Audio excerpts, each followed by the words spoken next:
Evening. Welcome, everybody. My name is Catherine Buell. I'm so excited to be here with you today. I am the managing principal of Wellness Real Estate Innovations, which is a Washington, D.C. based firm. And we focus on community development solutions that sit at the intersection of health and housing. For those who I have not had the distinct pleasure of meeting, I have done a lot in the community development world, from running the Atlanta Housing Authority to creating and launching the Amazon Housing Equity Fund, which is a $2 billion commitment to creating, preserving 20,000 affordable homes across the country. But after doing all of that, I took a year off to do a professional development fellowship at Harvard, the Loeb Fellowship. And it was the same time that the Harvard Joint Center for Housing Studies report on aging came out. And that's when I learned about the aging shift in real time, that 11,000 Americans are turning 65 plus every single day. So it was my pleasure to join the Aging While Black board because our issues in our community are distinctly different, and our experience of aging is wildly different from others. And I'm seeing in my friends, my family. And so I'm so excited today to be talking to Raymond Jetson, our fearless leader at Aging While Black and the author of the book Aging While Black, which if you haven't gotten it, it is a must read. Raymond, great to talk to you. Great to talk to you, Catherine. Thank you so much for making time for the conversation. And as much as I want to talk about the book, I want to talk about how you and your work represent a living embodiment of what it means to radically reimagine. Yeah. You know, as you and I were talking before we started this conversation on air, what we have been doing has not worked. It's Mm-hmm. not by accident in many instances. It was never designed with our ability to thrive and age in mind. It was Mm-hmm. not a matter of forethought and intent. And the systems and structures, even those that are well meaning and led by well meaning people, are not changing the disparate outcomes that we find at the intersection of aging and race. And we have to begin to think innovatively and differently about these systems and structures. You mentioned Harvard, and I will kind of end my part here. I did the Advanced Leadership Initiative at Harvard in 2010 and 2011. Had the joy of connecting with Rosabeth Moss Cantor from the Harvard Business School, who is just this amazing thought leader and innovator and entrepreneurial spirit. And she writes about the seven skills of the change master. And the second skill that she writes about is kaleidoscope thinking. And Yeah. it is this ability to take the pieces that everybody else see and to keep twisting the kaleidoscope until you create a new image. That's And that's what's at the heart of reimagining aging while black. And that is embodied in this intersection of wellness, aging, and real estate that you are bringing to life.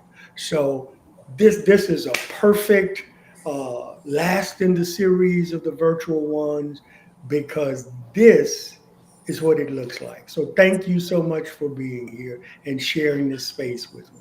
Well, thank you for having me. It is my pleasure, really. Really. Well, let's get started and get into it.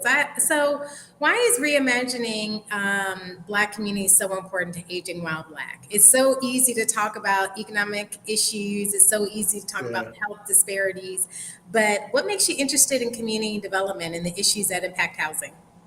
So when in the book, and part of my comments just a moment ago, but in the book specifically, we talk about how Black people and Black elders in particular live at this intersection of two important forces that shape American life: uh, ageism and racism.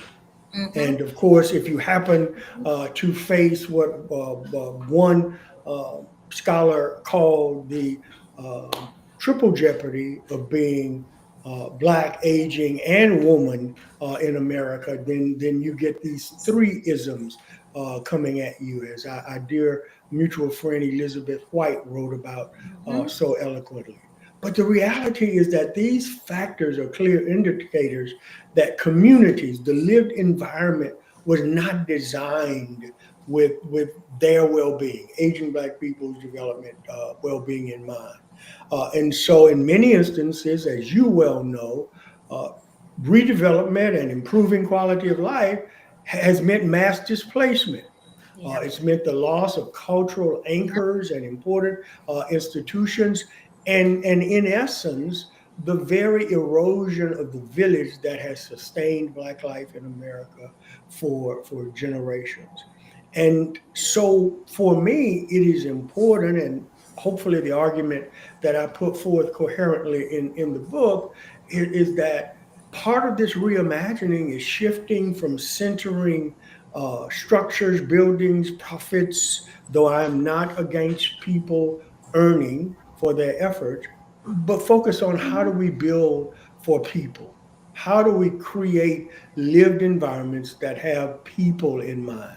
And how do we begin to ask, how do housing, transportation, health access, and social interaction all come together in places to create these environments where Black folks and aging Black people are not just surviving, but actually having the opportunity to thrive. Yeah. It is vital every day, all of our lives, but especially in the midst of the rampant frontal attacks that we see now, to acknowledge that older Black Americans carry an important history, wisdom, and place in our communities, and we Mhm. need we need their voices to be centered, and that requires creating more equitable, sustainable, accessible lived environments.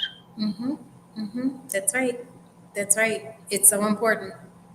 It is, but this is really a case of preaching to the choir. But yeah, uh, but as someone who was a pastor for 23 years, I've had some experience in doing that. So man, we had the absolute joy of coming to Ward 8, coming to Yes. Anacostia to kick off the book launch. You and your people just showed out unbelievably. We are hesitant to do another book event because the standard has just been so high.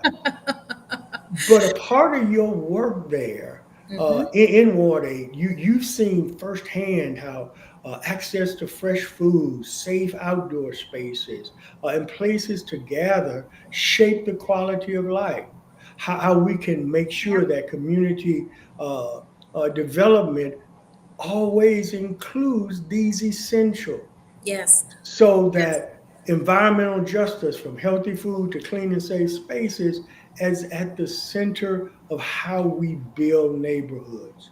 I'm interested in kind of your journey and Yep. experience in that space, and I am going to do a serious shout out because we were in a building, Busboys and Poets Anacostia, because of the efforts that you and many folks in your community led.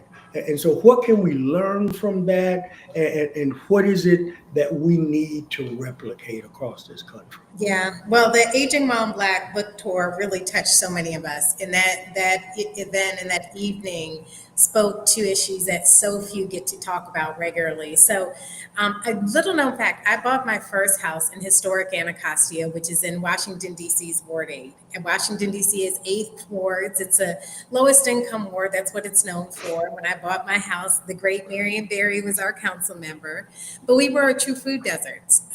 We still have one grocery store, actually two now, to serve 70,000 residents.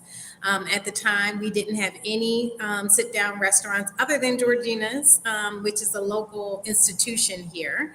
And we really wanted to be the change that we sought. We wanted to attract retailers that represented our culture. And so this was about 2007. We started a postcard campaign. It was like a street team. We were inspired by some photos that Beyonce took almost 20 years ago, previewing her country album career. And we said, well, we're gonna market our neighborhood. And so we took these photos that we look cute. And we said, we are Anacostia, the next Busboys and Poets stop. And we started handing out these postcards and showing up to Busboys to get. And for those who don't know, Busboys is one of the most popular restaurants in Washington, D.C. And their owner, Andy Shalal, he ran for mayor and launched his mayoral campaign from Anacostia. And we got his attention and we said, we want to be your next restaurant. And what's fascinating about that is not only did we get his attention, we got the attention of the city as well. It took about 7 years after he said yes for it to become a reality. But he says it is the most meaningful restaurant that he has in his entire portfolio. And he has a number of restaurants around the DC area, Maryland and Virginia as well. But Anacostia is really the heart, and our community has truly embraced the restaurant. And as you felt, there are community leaders who show up. In Ward 8, Ward 7, we call it East of the River, they show up. And our elders are very vocal. They are very politically sophisticated and probably the most politically active elders in the community. But that makes a real difference in how this community is developed, how it's shaped, and how it's nurtured. And for the Catherine or Kevin Buell out there across America who will go to the Aging While Black YouTube channel, they will see this, they will start listening, and they will come to this part of the conversation and they will say, man, I want to do something to make a difference in my community. That's right. What would you say to them that is critical to really making those things happen? In addition to, and I really want to call this out, in addition to recognizing that it takes time and commitment over time. Yep. I did not miss the 7 years from yes to reality. That's right. So what would you say to this young sister, a young brother, a person who's committed to bringing?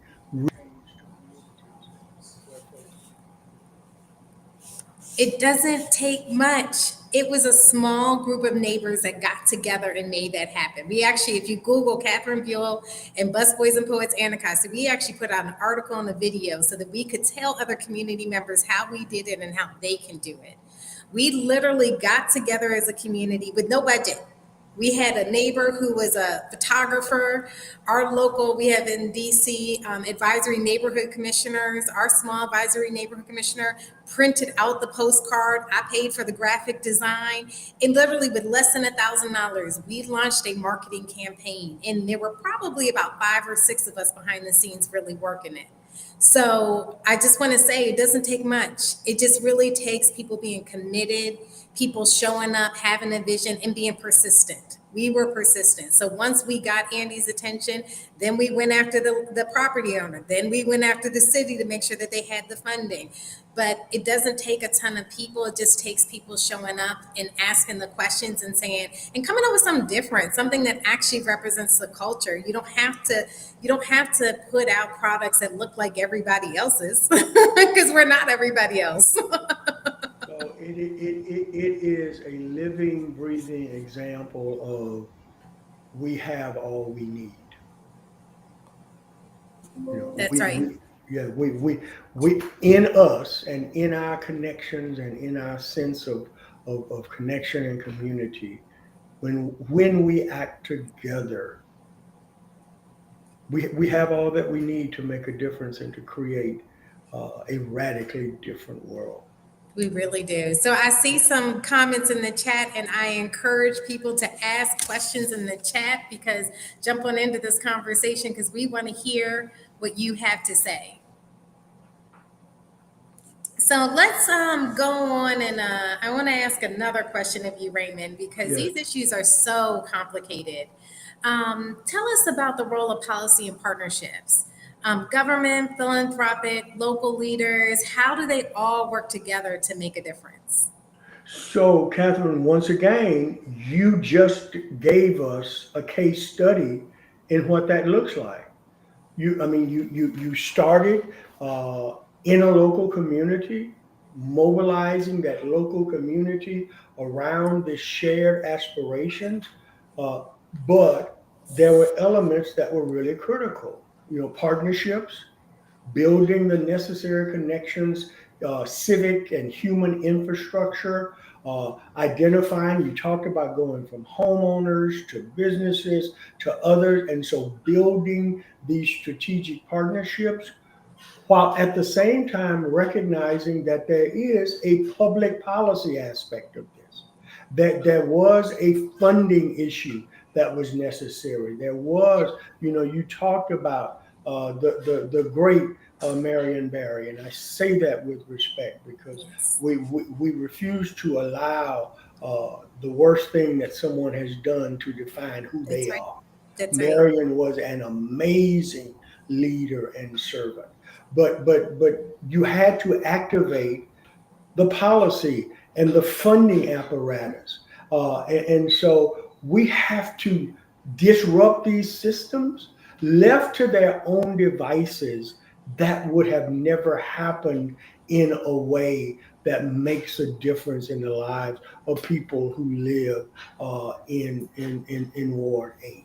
Yeah, Uh, and so, but this disruption can't come from one sector alone. Government has the ability to prevent displacement. Government can direct resources in areas that are most overlooked. Philanthropy has a critical role here in taking risk, funding innovation that traditional systems oftentimes ignore, and local organizations. And I'm going to change my choice of words there. Local organized groups of community members. Because when people hear organization, they think that it has to be this community association, or this organ. People, you became an organization made up of people rooted in the community that's right. who carry trust, knowledge, and lived experience. And That's right. man, I really want to say those again. Trust. Do people believe that you are really acting in the interest of the community or your own? Hmm. Knowledge. Do you know our community? That's right. That's right. And do you have lived experience? You talked about buying a house there. You talked about people who were residents of the community. And so, these are the kind of partnerships that make a difference. When we are able to get these partnerships aligned, we can see policies that affect affordable housing.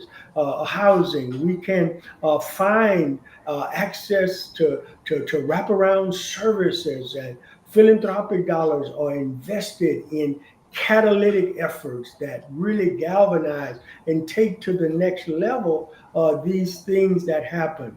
And the people in community organizations, congregations, mosques, uh, civic association, neighborhood associations, uh, you know, guide the design of what happens so that Black elders are not an afterthought. Uh, that's how the alignment works to really, really make a difference.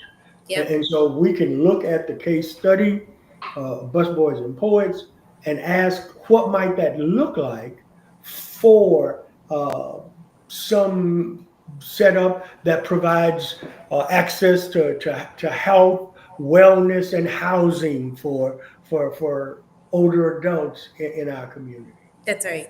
I'm going to throw a couple of statistics out at folks that I think are really critical to this conversation because these are things that I didn't know. Like I said, I've run local programs that are large scale housing authorities. One of the preeminent housing authorities in the country ran Amazon's Housing Equity Fund, where we were investing billions of dollars. But this is the thing. Very few of us truly understand what's happening with the aging demographic shift in the country. I knew something was going on because my mother has dementia and she's in a continuum of care, and we had to give up our house to pay for the entry fee, and the monthly fees seem very, very expensive. They seem very concerned with finances. But what I've since learned is that 1 in 5 Americans is very soon to be over the age of 65. And in my mind, this was a bell curve. Okay, so people age and then it drops off, and then we go back to the median age being around 30 in this country, and people will have babies. People are not having babies. Pretty soon, those elders, those 65 plus, will outnumber those who are under the age of 18 in this country. Half of the 5-year-olds who are born today will live until they're 100. So this aging issue is not going away.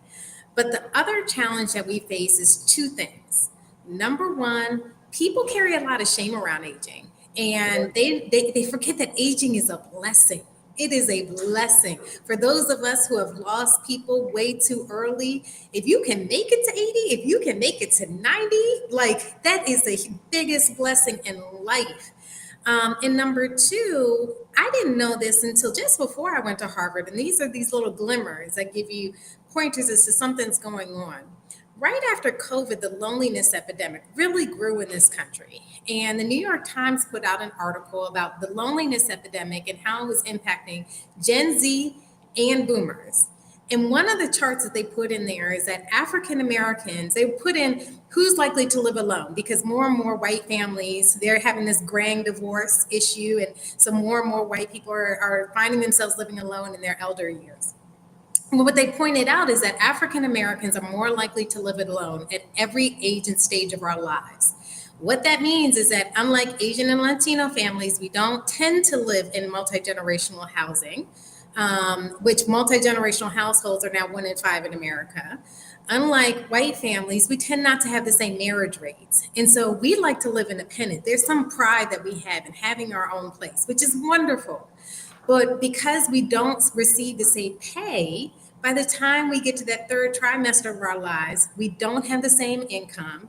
Our finances are not as stable. We tend to be socially isolated, and we don't have the resources built into our communities, which is much of the work that my firm is doing, to make sure that we can, in fact, age and prosper in place and age and prosper in our communities. And so this is kind of a snowball effect. This is a snowball moment that we've not seen before.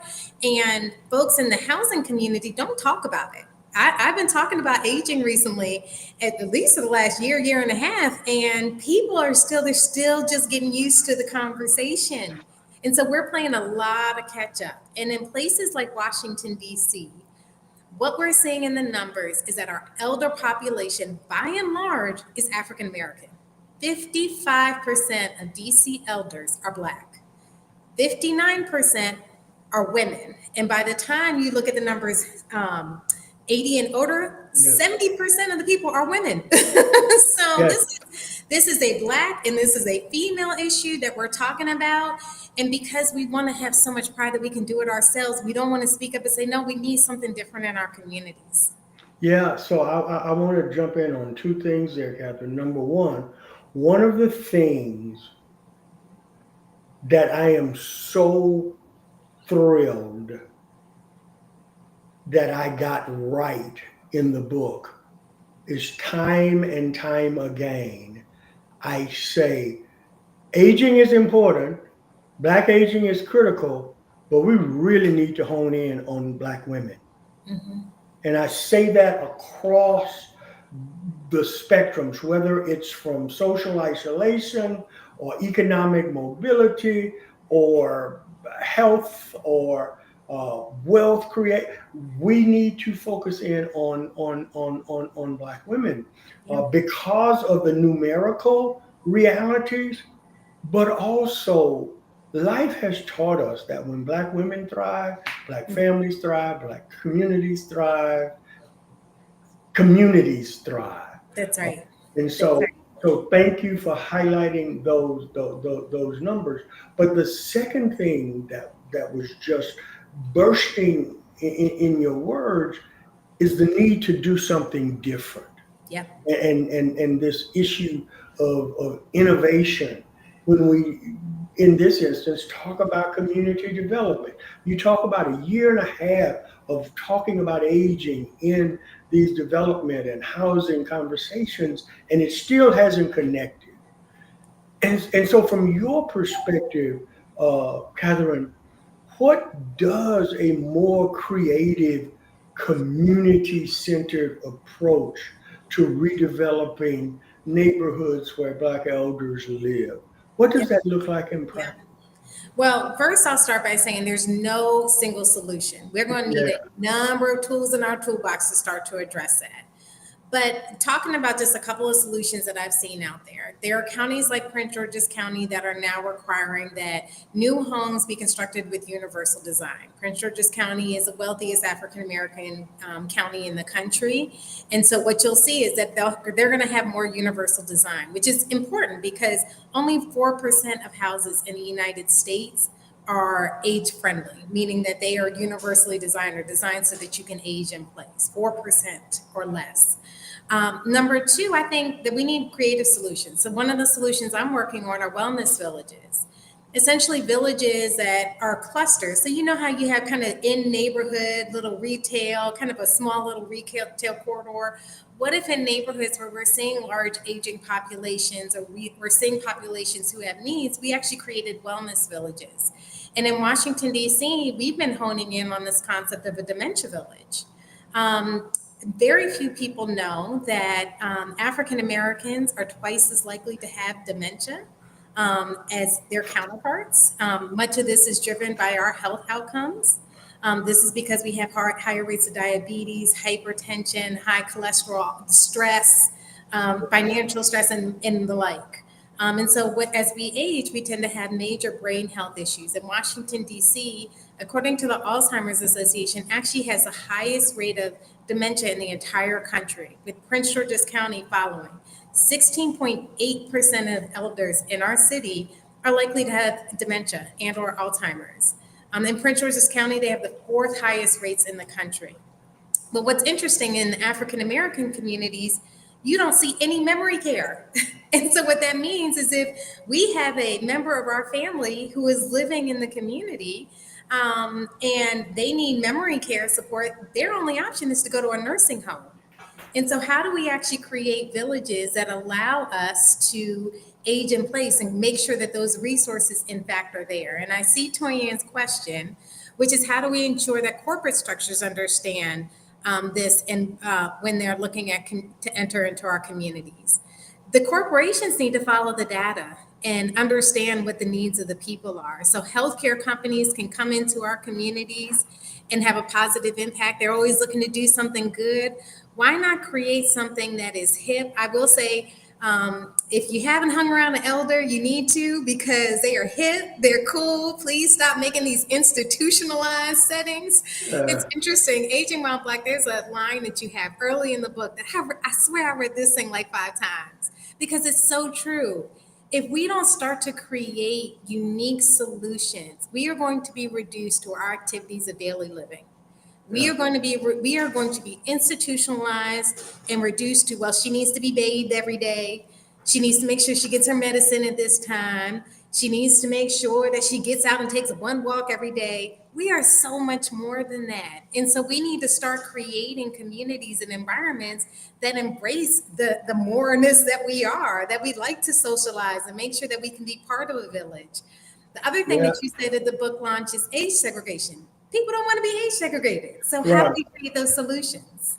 So I think, and I'm grateful for the question because I do think it's important because so very often what it feels like is in our communities, we go to people hat in hand and Mm-hmm. we are just thankful that they show up and do something Right. rather than doing the thing that we need. So I think Toyan's question around understanding what they are looking to enter, what we are really looking for. And I think that's in part where the radical reimagination is possible or Mhm. necessary. We need to begin to imagine and say, this is what I love the notion of the villages Yeah, in the framing that you articulate. Because in your community, based upon the data that you reveal or that you've discovered, dementia is critical. So mhm. framing that wellness, thriving village in a way that centers capacity around dementia makes all of the sense in the world. But in another community where the greatest issue is social isolation Mhm. of women over a certain age, then that village may have a different kind of That's point of right. emphasis, That's right. resources that are brought to bear, but the infrastructure of this village and interconnectedness is what makes it uh, important. And so That's right. I am just ecstatic to have the opportunity over the next few years uh, uh, to be a partner in trumpeting this message and using Aging While Black as a platform to just wave, scream, jump, and say, here's the kind of stuff. Here's what radical reimagining aging and race in America looks like. That's right. That's right. And one thing I would love to add is that elders are most likely to show up at the voting polls. Yet they don't want to speak up and demand change. And and keep in mind, for any elder who is listening, please start speaking up about aging issues and making sure there's the support in your community because you're creating a path for future generations. I'm trying to give myself a 20-year start to So, make sure there's so something different. So let's jump on that. Let's jump on that 20-year part as we prepare to move out of this, Kevin. So if we successfully reimagine community development through the lens of our conversation, Yeah. what do you, Catherine Buell, envision life looking like for the 25 years from now, Catherine Buell? Places of joy and connection. We need places of joy and connection, whatever that looks like. That may look like an agrihood where you get to get your hands in the soil and you Yeah. get to do some farming.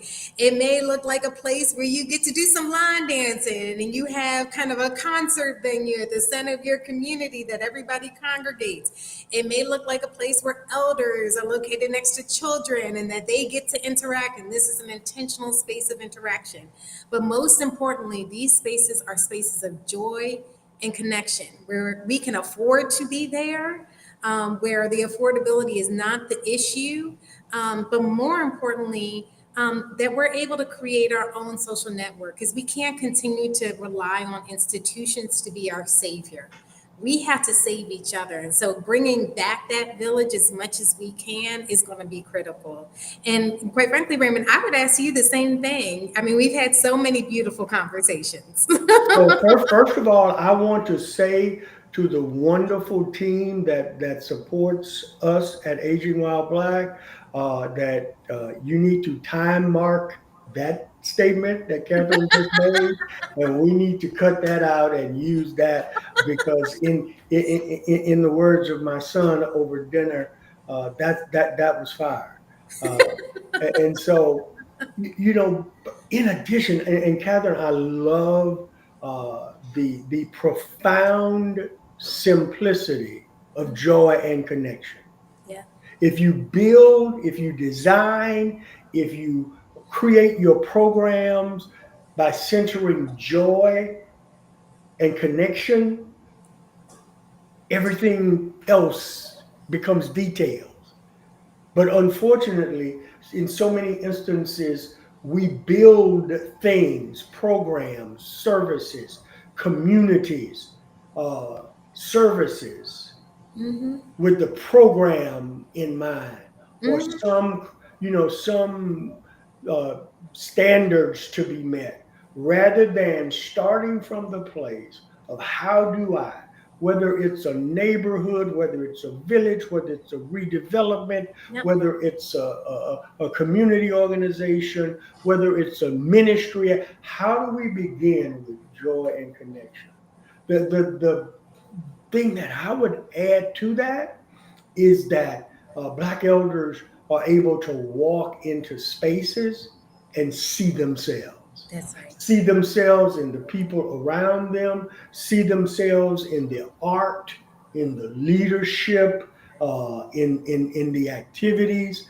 You know, where we move from, I spoke to a group earlier today, where we move from this youth pipeline of where, you know, who is or what is the next great bright person or thing that we can move in, to one where we begin to address our lived experience collectively and in a way that capitalizes on the full wisdom of our communities, That's right. from the younger to the most senior members of our community. That's And right. so if we are wildly successful in 20 years, Black elders will live in communities where their lived experience and the wisdom that they bring to bear is not just honored, but actively sought out That's right. as a part of the community's response and the community's aspiration for its future. I'll end up by saying, I write in the book and I say often that Black elders are not just artifacts of the past. Nope. They are guideposts for our future. That's right. That's right. And ideally for me, we begin to understand that and put it in a container of joy and connection, and life will be good. That's right. That's right. Amen to that. So, Catherine, this has been just an unbelievable joy for me. I want to jump in and just say how thankful I am. You know, Gary Chambers kicked this off for us. Samaji Best followed. My friend Marissa Walters from the Financial Health Network joined us, and the amazing Janet Spears from the Meta Fund in San Francisco was last in sharing this space. And everyone has been just a source of joy and inspiration for me. But this has been the cherry on top All right. of the Sunday for me. And for the record, I don't eat Sundays anymore. But but it's been kind of the coup de grace because, you know, Catherine, the whole notion of radical reimagination is about innovating. It's Yep. about being willing to think and to do things differently.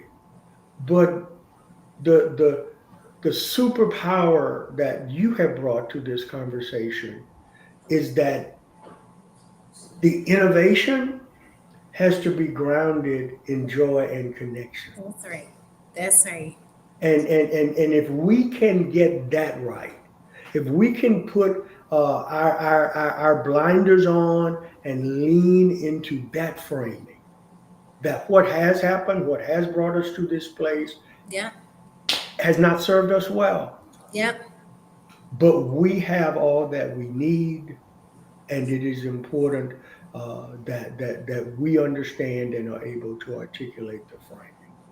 Thank you for sharing the time with me. Thank you for making this such a joy. Thank you for demonstrating clearly that you have read the book. I'd It's a like great to, read.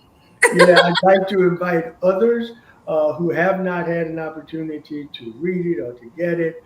You can go to the Aging While Black website and get your copy of the book, and also learn more about the Aging While Black movement. Because I am thankful, Catherine, that you agreed to be a part of the board. And while these conversations have been spurred by the book, this is about a Mhm. movement that we're trying to build It really is. to transform the the lived experience for older Black adults so that we're not just surviving, but thriving. Mhm. So, Catherine Buell, thank you for taking one of our regular conversations Thank you, and thank you, letting all of thank these you. folks listen in on it. Uh, I am Always a grateful. pleasure. I am grateful for you, and I'm grateful to all of you who would watch this with us, who would go to the Aging While Black YouTube channel, like, subscribe, share, help us get this message out. And until we connect again, God bless each of you and thank you very much. Thank you.